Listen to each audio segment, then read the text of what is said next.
Insonga hadya berish borasida biror sabab kutish shart emas. Zero Nabiy sallallohu alayhi va sallam o'zaro hadyalashinglar, o'rtalaringizda muhabbat paydo bo'ladi deb bejiz aytmaganlar. Bu borada sizga Zamzam do'koni yaqindan yordam beradi. Ota-onani holidan xabar olish va qarindoshlarni xursand qilish, sovg'alar ulashish ham bir savobli ishdir. Siz ham yaqinlaringizni shunday quvontiringki, bir umr esdan chiqmaydigan bo'lib qalblariga muhrlansin. Bilasizmi, xohlagan paytingizda yilning har qaysi faslida, oy va kunlarida bemalol berishingiz mumkin bo'lgan sovg'a mavjud. Bu islomiy sovg'alardir. Agar sizga ham xuddi shunaqa sovg'alarimiz kerak bo'lsa, quyidagi nomerlarga Telegram, WhatsApp orqali murojaat qilishingiz mumkin. Vodiy bo'lib tabriknoma xizmati ham mavjud. يا أيها الذين آمنوا إذا قيل لكم تفسحوا في المجالس فافسحوا يفسح الله لكم وإذا قيل انشزوا فانشزوا يرفع الله الذين آمنوا منكم والذين أوتوا العلم درجات والله بما تعملون خبير. Ilmni darajasini, ilmli odamni martabasini Alloh taolo nimadan maqtadi? Ey mo'minlar, qachon sizlarga majlis suhbatlarda do'st birodarlaringiz kelib, bizlarga ham shu majlisdan joy beringlar deyilsa, surilinglar deyilsa. Surilinglar deyilsa, chunki bu yerda osh go'sht berilmaydi. Ilm beriladi. Surilinglar deyilsa, darhol joy beringlar. Alloh sizlarga ham o'z jannatidan joy berur. Va qachon o'rningizdan turinglar deyilsa, darhol turinglar. Alloh sizlardan iymon keltirgan va ilm ato etilgan zotlarni baland daraja martabalarga ko'tarur. Alloh qilayotgan amallaringizdan xabardordir. Qaytaramiz. Alloh sizlardan iymon keltirgan va ilm ato etilgan zotlarni baland martaba darajalarga ko'tarur. Alloh ilmlilarning darajasini baland qilaman deyapti. Farzandlarimizni mana shu darajaga ko'tarishini xohlamaymizmi? 4 ta farzandingiz bor, shundan qarasangiz bir ikkitasini zehni zo'r. Ikkitasini o'rtacha. Mana shu ikkitasini-chi kattaroq e'tibor bering ilm o'qishiga. Endi men ikkita zehni o'rtachasinikini tashab qo'ying demayapmiz. Bu ham o'qisin, savodli bo'lsin, o'qishni, yozishni bilsin, haqqini taniydigan bo'lsin. Lekin qobiliyati borini uzoqroqqa yo'ling. Toki siz o'lib ketganingizda bolangiz sizni yo'lovingiz bilan ilmli bo'lib qolib, mana shu oyatlarni o'qib tushunganida, otamni Alloh rahmat qilsin, mana shunday ilmli bo'lishimga, shu martabaga ko'tarilishimga otam xizmat qilgan ekan desin. Olim ulug'dir, garchi yoshi kichkina bo'lsa ham. Johil yoshdir, garchi yoshi katta bo'lsa ham. Ilm insonning martabasini ko'taradi. Ilm non bermaydi deyishi mumkin kimdir. Nima qilib tirishlik qilasan deydi. Birinchi o'rinda nima turadi bizda ham? Akalar, rizq qaysi sohani o'qishingizga qarab kelmaydi sizga. Nima hunar qilishingizga qarab kelmaydi sizga. Sizni peshonangizga yozib qo'ygan rizq keladi. Siz faqat hunarda yoki ilmda tanlaysiz xolos. Ha, ilm boshida non bermasligi mumkin. Ilm o'qiyotgan talabalar. Ha, yo'l kiranga puli yo'q bo'ladi, piyada borasan domlaning uyiga. Yegani biror narsang bo'lmay qolgan kunlar bo'ladi. Modomiki o'zingiz pul topmaysizmi, birovga qarayapsizmi, otangizga, onangizga, demak kambag'alsiz. Ammo ishonavering, ilm boshida pul bermaydi. 12 soat ishlab kuniga 10 ming so'm oylik oladi bir odam, oyoq qo'li bilan ishlab. Endi bir odam kuniga 2 soatdan ishlaydi, 20 ming so'm oylik oladi. Birinchi odam faqat qo'l mehnatini qilar edi, ikkinchi odam aqliy mehnatni qilardi. Aqliy mehnat doim qimmat turadi jahon bozorida. Til bilasiz, 2 xil til, soatiga $50 deb qo'yadi. O'qib bo'lmagan ekanmi, o'sha ingliz tili bilan rus tilini zo'r ish chiqdi-da, soatiga $50. Qaranglar, aqliy mehnatning narxi jismoniy mehnatning narxidan baland turadi. Birodarlar, hozir pul bermas ilm bolangiz o'qiyotgani uchun. Yuraversan 18 ga kirsang ham kitob o'qi, bar chiqib ishla deyotganlar johil odamlar bo'ladi. O'qi bolam, o'qi. Sendan non, go'sht talab qilmayapmiz. Bizi davrimizda o'qib ol bolam deb ota aytayaptimi?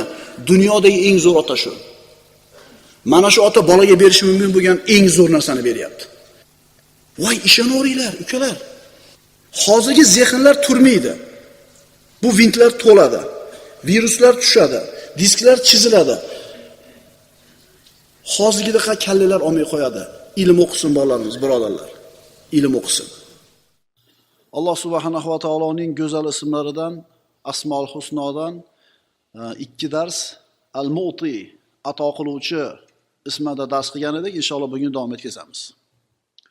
Alloh azza va jalla Al-Mu'ti bo'lgan zot, ato qilguvchi. A'udhu billahi minash shaytonir rojim. Man kana yuridul ajilata ajjalna lahu fiha ma nasha. Liman nuridu thumma ja'alna lahu jahannama yaslaha mazmuman madhura. Kim naqd dunyoni ko'zlovchi bo'lsa, biz shu dunyoda ulardan o'zimiz istagan kimsalar uchun o'zimiz xohlagan narsani naqd qilib beramiz. So'ngra oxiratda uning uchun o'zi mazammat va quvg'inga duchor bo'lgan holda kiradigan jahannamni joy qilib beramiz. Allohni tanimagan, iymondan uzoq bo'lgan kofirlar faqat shu dunyoda narsasini so'raydi. Davom etkazamiz. Va man aradal axirata va sa'a laha sa'yaha va huwa mu'minun fa ulaika kana sa'yuhum mashkura. Kim oxiratni istasa va mu'min bo'lgan holida oxiratga loyiq sa'y va harakat qilsa, bas unday zotlarning sa'ylari Alloh nazdida maqbul bo'ladi. Demak, insonlar harakat qilib, mehnat qilar ekan, faqat dunyoni deb harakat qiladiganlari bor, ham dunyoni, ham oxiratni deb harakat qiladiganlari bor. Endi Alloh taolo aytadi. Astagfirullah. Kullan numiddu haula'i va haula'i min ata'i robbik va ma kana ata'u robbika mahzura. Bu dunyoda odamlarning barchalariga, mana bu mo'minlarga ham, ana bu kofirlarga ham Parvardigoringizning ne'matidan ato etamiz. Robbimiz Al-Mu'ti, ato qilguvchi bo'lgan zot.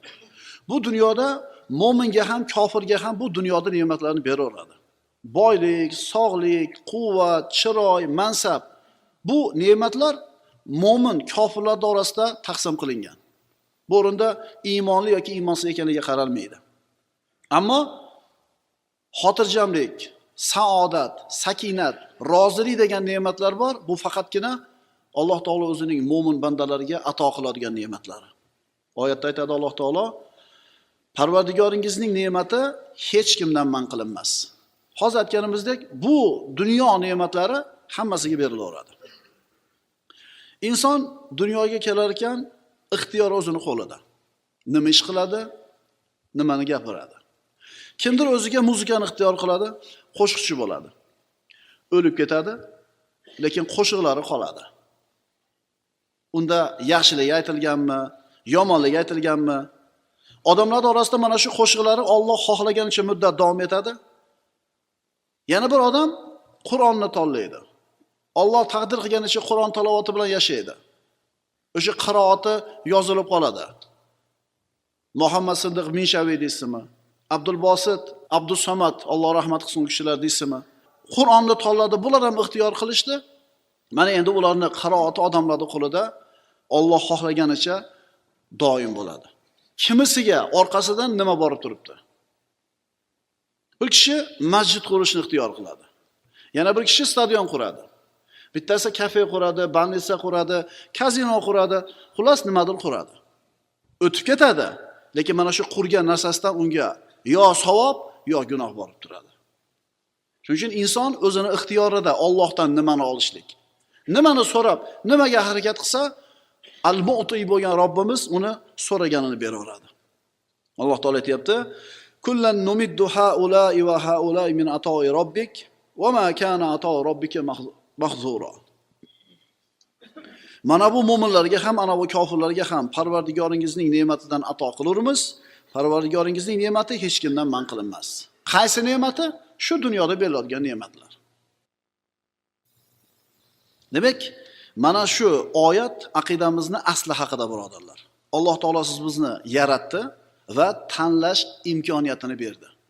Tanlash ixtiyorini berdi. Nimani tanlasak Alloh taolo shuni beradi.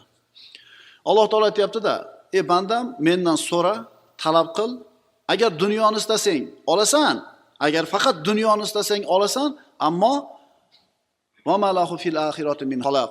Ammo bunday kishilarga oxiratda hech qanday ulush, nasiba bo'lmaydi. Agar banda Robbisidan oxiratini so'rab, oxiratni talab qilsa, dunyoni so'ramasa ham o'zi oqib kelaveradi u. Chunki mu'minlarga Alloh taoloning mukofoti. Shuning uchun aytiladi, kim oxiratini dunyosidan ustun qo'ysa, ikkalasiga teng erishadi. Kim dunyosini oxiratidan ustun qo'ysa, ikkalasini ham yutkazadi. Qaytarib aytamiz, kim o'zini oxiratini dunyosidan afzal bilsa, ustun qo'ysa, ikkalasi ham qo'liga kiradi.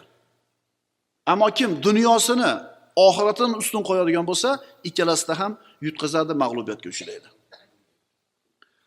Shuning uchun birodarlar, haqiqiy oqil inson o'zini ertangi kuni, qiyomat kuni uchun g'am chekadi, tashvish qiladi, harakat qiladi. Bir kun keladi, birodarlar, xotirjam bo'laylik, bu kun aniq keladi. Dollar qancha bo'lsa ham keladi. Ekologiya qanaqa bo'lsa ham keladi. Krizis bo'lsa ham keladi. Ekonomika zo'r keladi. Bu ajal degan kunimiz ekanlar. Bir kun keladi, uydan qabrga ko'chamiz. Uyimizdan, umr bo'yi topgan pulimizni uyga sarflab, qulayliklarni zo'r qilib qo'ygan uyimizdan ko'chamiz qabrga. Uyimizni qaranglar-da. Isitadigan, sovutadigan jihozlar alohida.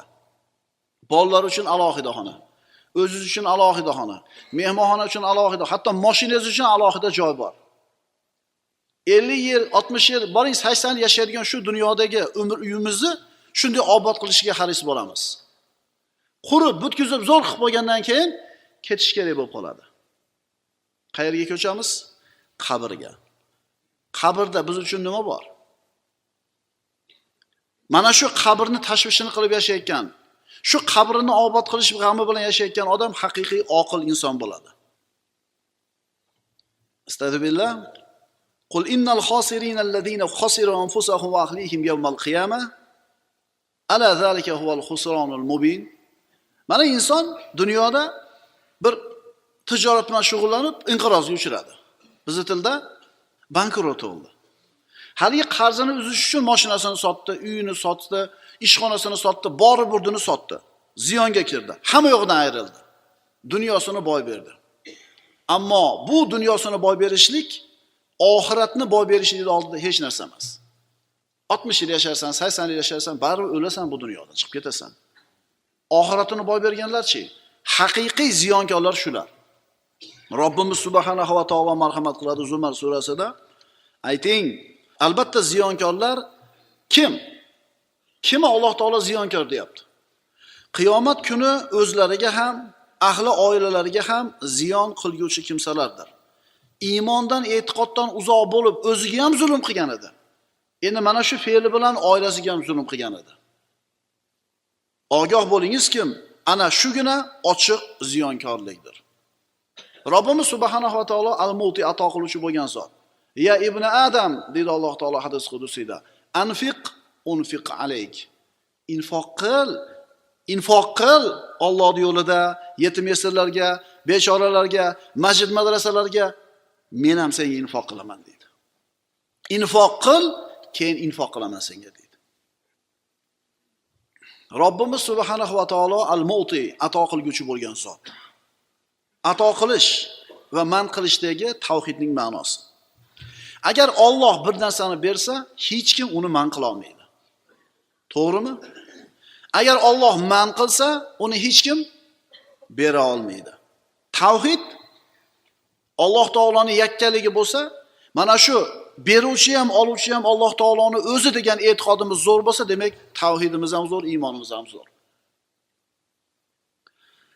Aziz qiladigan, xor qiladigan o'zi, boy qiladigan, kambag'al qiladigan o'zi, sog' yoki bemor, kasal qiladigan ham yolg'iz o'zi.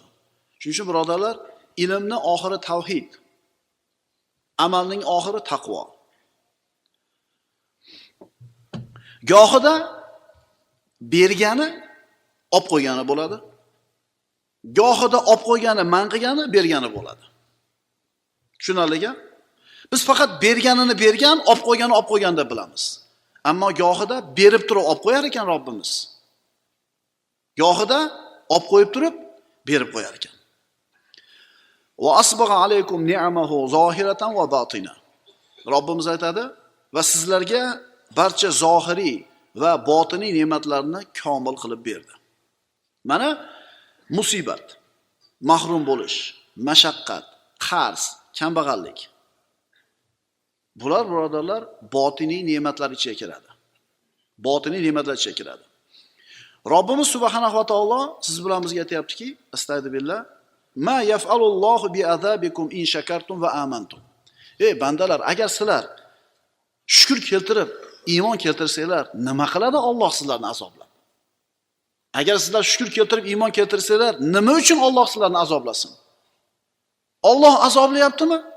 Davolayapti. Alloh musibat berdimi? Dard berdimi? Qarz berdimi? Davolayapti. Chunki o'tgan darsimizda aytdik. Berganim aziz qilganim emas. Man qilganim xor qilganim emas. Berganim sinov, man qilganim shifo. Qarang. Banda shukr keltiradigan bo'lsa, kuniga rozi bo'lsa, u muolaja tugaydi. Alloh davolayapti shu bandani dard bilan, qarz bilan, muammo bilan. Shukr keltirsin, kuniga rozi bo'lsin, muolaja tamom bo'ladi. Ba'zida mana shu kelgan musibat ayrim kishilarning hidoyatiga sabab bo'lib qoladi. Endi shu hidoyatga kelganidan keyin shu musibat uni hidoyatga kelishining sababi, hikmati ekanligini tushunganida shukrlar keltirib yuboradi mana shu musibat kelganiga. Bir birodarimiz aytib berganida, yoshi 50larda o'tgan bir aka ayrim sabablarga ko'ra shahardan ketib 5-6 oy bir yer yurib kelishiga to'g'ri kelgan. Yurtida turishga iloji yo'q. Borib 5-6 oy bir joyda turgan, ana shu turgan joyda bir domla bilan turib qolgan. Qur'on o'qishni bo'ladigan domla bilan. Badavlat odam ko'chaga chiqmaydi, qonunda o'sha kvartirasida o'tiraveradi. 5 oyda Qur'on o'qishni o'rganyapti. Shu odam aytayaptiki, haligi domlaga, "Domla, men mana shu yerda 5 oy, 6 oy yurganimga hamdlar aytaman Allohga. Chunki shu yerda turib Qur'onni o'rganishga Alloh muvaffaq qildi meni. 50 yil umrimda Alloh bermagan narsani mana shu joyda berdi" deydi. Demak, shu odam hikmatini ko'rdi-da. Shuning uchun birodarlar, ustimizga kelgan ayrim makruh narsalar, bizga musibat bo'lib ko'ringan narsalar, agar uni hikmatini tushunsangiz, qalbingiz shukrdan erib ketishligi kerak. Bir qarab ko'ring-da. Ehtimol siz bilan bizning hayotimizda ham shunga o'xshagan narsa bo'lgandir. Masjidda o'tirgan ayrim odamlar aytishi mumkin, "To'g'ri, men ham namoz qilishimga mana bu ishlar sabab bo'lgan." Yana qaytarib aytamiz, ba'zida bergani olib qo'ygani bo'ladi. Ba'zida man qilib olib qo'ygani nima bo'lar ekan? Bergani bo'lar ekan. Masalan, bir odam bir og'ir kasalga chalindi. Aroqda tasholmayapti edi. Hech ham tasholmayapti. Doktor aytdi, "Endi ichsangiz o'lasiz" dedi. Hali dardga chalindi, endi aroqni tashadi. Endi shu dardni kelgani, uni foydasiga bo'ldimi, ziyoniga bo'ldimi? Aytinglarchi? Hayotingizga qarab ko'ringlar-da, akalar, ukalar. O'sha narsa bo'ladi bizda ham. Yaxshi ham o'sha reysdan qolib qo'yganim, samolyot yonib ketibdi. U kech qolib boruvdi. Probka bo'lib qoluvdi, kech qoluvdi, samolyot uchib ketgan ekan. Rosa g'udirab turuvdi. Shuncha reysdan puldan qoldim dedi, bilsa samolyot qo'nmab nariyoqqa borib. Ba'zida bergani olib qo'ygani bo'ladi. Ba'zida olib qo'ygani bergani bo'ladi. Chunki Alloh taolo aytadi, astagfirullah, وَلَنَبْلُوَنَّكُمْ بِشَيْءٍ مِنَ الْخَوْفِ وَالْجُوعِ وَنَقْصٍ مِنَ الْأَمْوَالِ وَالْأَنْفُسِ وَالثَّمَرَاتِ. Va albatta sizlarni xavf va xatar, ochlik, mol va jon va meva-chevalarni kamaytirish kabi narsalar bilan imtihon qilamiz. Bular imtihon, musibatlar imtihon. Biron musibat kelganda inna lillahi va inna ilayhi roji'un deydiganlar bo'ladi. Biron musibat kelganda albatta biz Allohning bandalarimiz va albatta u zotga biz qaytguvchilarmiz deydigan sabirlarga xush xabar bering. Musibat kelganda alhamdulillah inna lillahi va inna ilayhi roji'un deya oldingizmi? Musibat sizga shifo ekanligini bila oldingizmi? Muborak bo'lsin. Sizga Robbingiz xush xabar aytayapti. Ana o'shalarga Parvardigorlari tomonidan salovat va rahmat bor. Ana o'shalar haq yo'lni topguvchidirlar. Mo'min odam hech qachon jazobaga tushmaydi. Pulidan ayrilsa, sog'ligidan ayrilsa, ustiga bir mashaqqat musibat kelsa, hech qachon jazobaga tushmaydi. Agar u Robbisini tanisa dinidan xabardor bo'lsa. O'zi qalbga makruh bo'lgan narsalarga rozi bo'lish, birodarlar, ishonchning, iymonning eng oliy ko'rinishi. Ustingizga sinovlarni kelayotganligi nimani belgisi?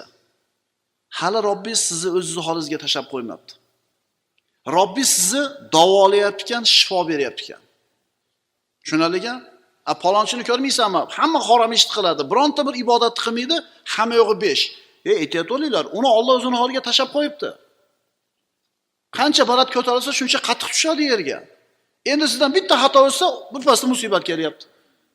Ozgina bir namozni qoldirib qo'ysangiz yoki otangizga, onangizga qo'pol muomala qilib qo'ysangiz, to'p tegyapti bir etizga kelib gup deb.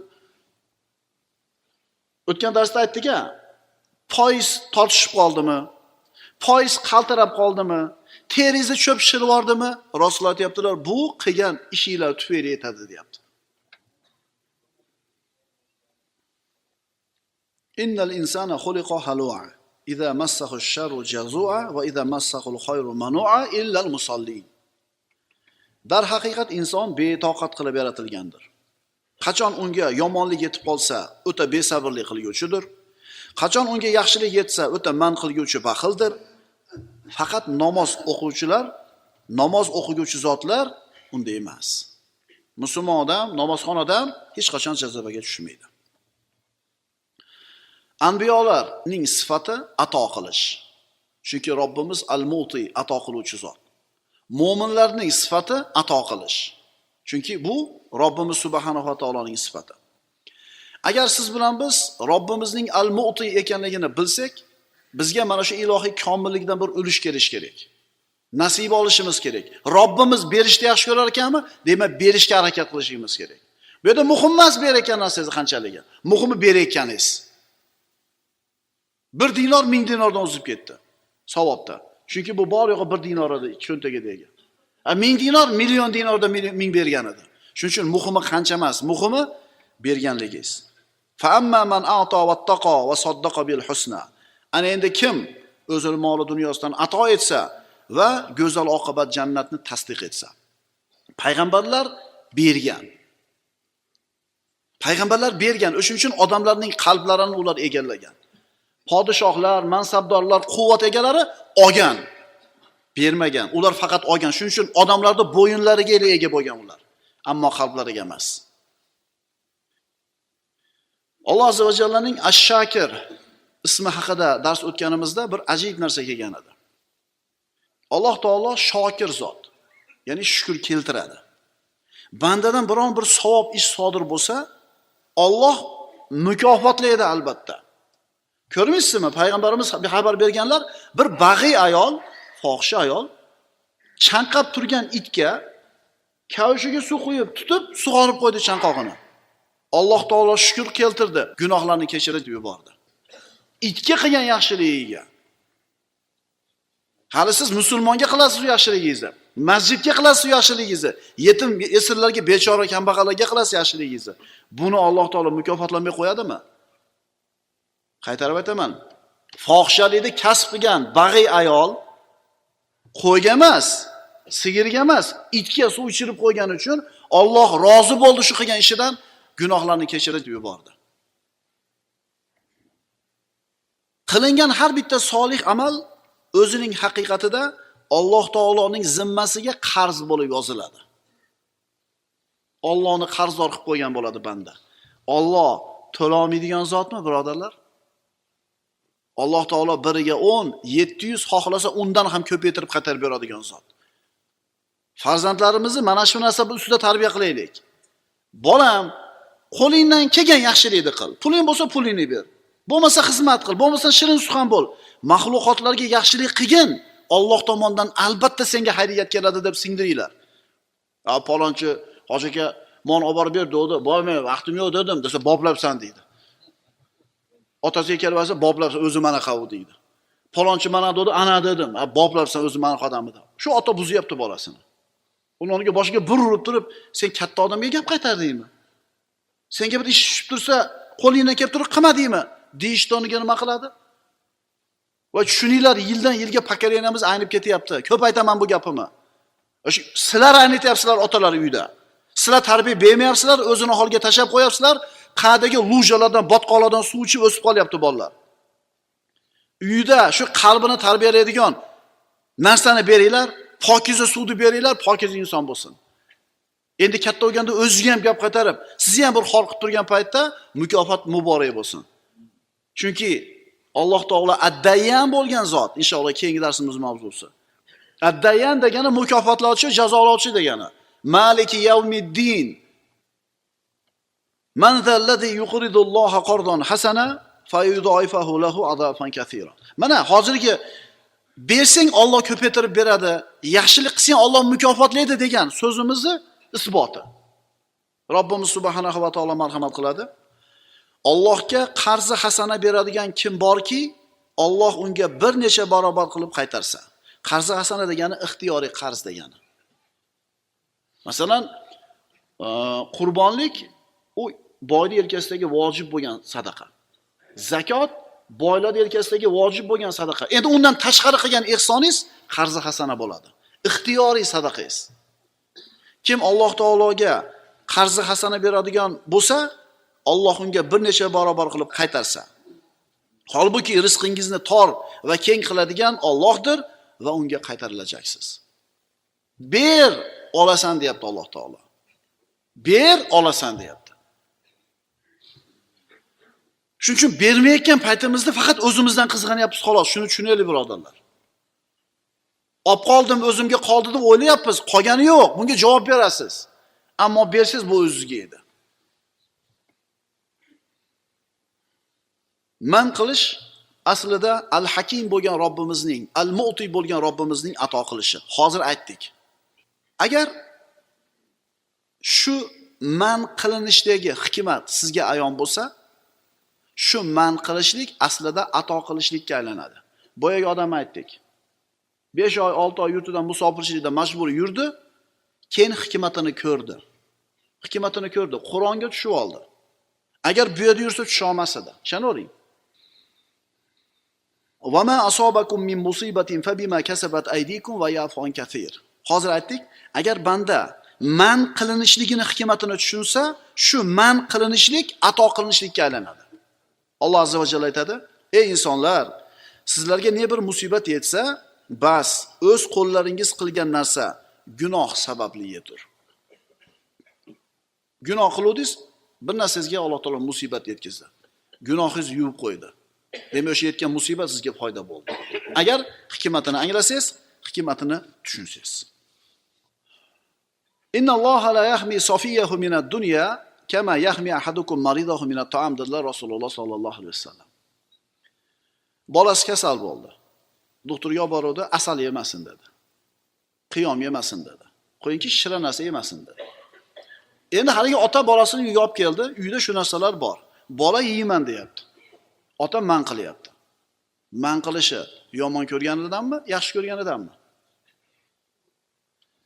Payg'ambarimiz aytibdilar, albatta Alloh taolo o'zining sofiyini, ya'ni o'zini do'stini dunyodan saqlab qo'yadi. Xuddi sizlarni biringiz o'zining bemorini ovqatdan saqlaganidek. Bermayapti, so'rayapsiz, bermayapti. Ko'p yemayapti, toshib ketmayapti, yetib yetmay yuribdi. Bermayapti, sizni dunyodan Alloh saqlayapti. Rasul aytibdilar, xuddi kasal odamga boyaga ovqatni bermaganidek mushfiq tabib Alloh taolo ham bermaydi deydi. Boshqa bir hadisda innalloha la yahmi safiyahu minad dunya kama yahmi ar-ra'ish shafiqu ghanamahu min maratil halakati. Albatta Alloh taolo o'zini do'stini dunyodan saqlaydi. Xuddi shafqatli cho'pon o'zining qo'ylarini halokat o'tloqlaridan saqlaganidek. Nima endi Alloh berib qo'ysa nima bo'lar ekan?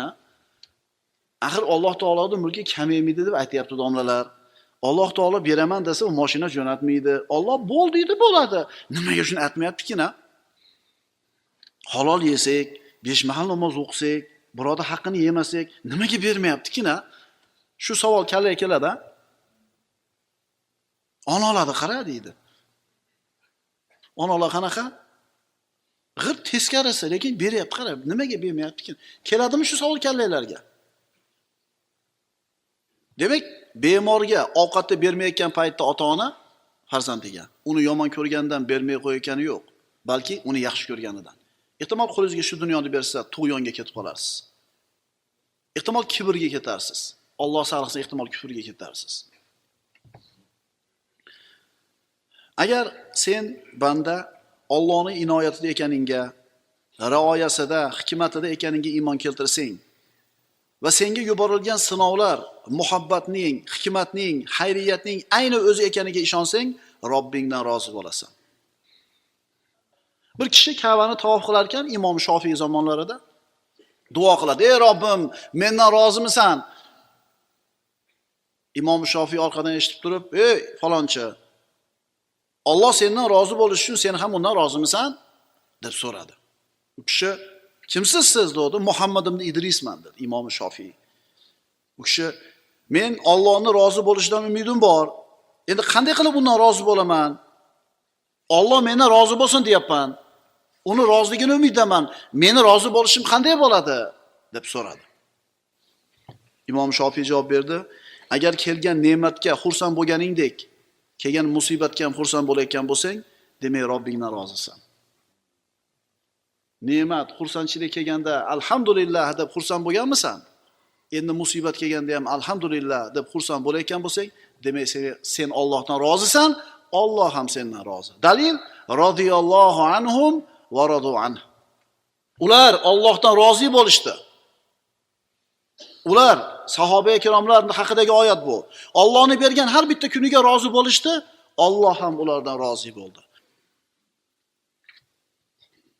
Payg'ambarimiz sollallohu alayhi vasallam aytadilar: "Ajaban li amril mu'min. Inna amrahu kulluhu xayr." Mo'minning ishi ajablanarlik. Uni ustiga kelgan har bitta narsa xayriyat. Agar xursandchilik yetsa, shukr keltiradi, o'zi uchun yaxshi. Musibat yetadigan bo'lsa, sabr qiladi, bu ham unga yaxshi. Bu faqat kimga berilgan? Mo'minga. Alhamdulillahi robbil alamin. Robbimiz subhanahu va taolo al-Mu'ti, ato qilguvchi bo'lgan zot. Ato qilguvchi bo'lgan zot. Shuning uchun musulmon kishi ato qiladi. Har bir haq egasini haqqini ato qiladi. Robbimiz al-Mu'ti bo'lgan zot. Mana shu ilohiy komillikdan biz o'zimizga ulush olishimiz kerak. Muhammad Mustafa sollallohu alayhi vasallam bizga ibrat. U zot xuddi kambag'al bo'lishdan qo'rqmaydigan odamdek infoq qilardilar. Soddaroq qilib olsak, dengizni suvini olib biroq ehson qilayotganda ehson qilardilar. Ana misol kerakmi sizlarga? Dengizni suvini tugata olasizmi olib? Mo'min kishi saxovatli bo'ladi. Saxovat musulmonning iymonining asoslaridan biri bo'ladi. Uni tarbiyasi, uni xulqini asoslaridan biri bo'ladi. Biz qancha ko'p ato qilar ekanmiz? Ato deganda faqat pulni tushunmaylik, jon akalar. Ato deganda faqat pulni tushunmaylik. Shirin so'zimiz ato. Oyoq qo'limiz bilan qilayotgan xizmatimiz ato. Qo'limiz ochib mo'minlar haqqiga duo qilib qo'yganimiz ato. Ato qilishi ustiga qo'yaylik hayotimizda. Ato qilish deganda faqat pulni tushunmaylik. Endi ato qilsak, ato qilishimiz ham Alloh uchun bo'lsin, man qilishimiz ham kim uchun bo'lsin? Alloh uchun bo'lsin. Kim Alloh uchun xursand bo'lib, Alloh uchun g'azablansa, kim Alloh uchun man qilib, Alloh uchun ato qilsa, kim Alloh uchun aloqasini ulab, aloqasini uzadigan bo'lsa, bu odam iymonini komil qildi. Shaxsiyati uchun emas. Man ahabba lillahi va abghada lillah va a'ta lillahi va mana lillah faqat istakmalal iymon deyapti Rasululloh. Kim Alloh uchun yaxshi ko'rsa, Alloh uchun yomon ko'rsa, Alloh uchun ato qilib, Allohdan uchun man qilsa, tahqiq iymonini komil qildi. Darsimizni boshiga qaytamiz. Alloh azza va jalla sog'lik, boylik, chiroy, quvvat degan ne'matni mo'min kofirga aralashtirib beraveradi. Ammo hayotidan rozilik, sakinat, xotirjamlikni faqatgina o'zini mo'min bandalarga beradi. Xulosamiz, ato qilish tavhidga bog'liq. Ato qiluvchi inson Allohga iymoni bor, oxiratdan umidi borligini dalili bo'ladi. O'zida, musulmon kishi o'zida mana shu sifatni bor qilishligi kerak bo'ladi. Payg'ambarimiz sollallohu alayhi vasallam oldiga arab qabilalarining sayyidlaridan biri keldida, mana bu vodiyni to'ldirib turgan qo'ylar kimniki deb so'radi. Rasululloh Ular seniki dedilar. Haligi odam meni masxara qilyapsizmi dedi. Yo'q, ular seniki dedi. Shunda haligi kishi ashhadu annaka rasululloh.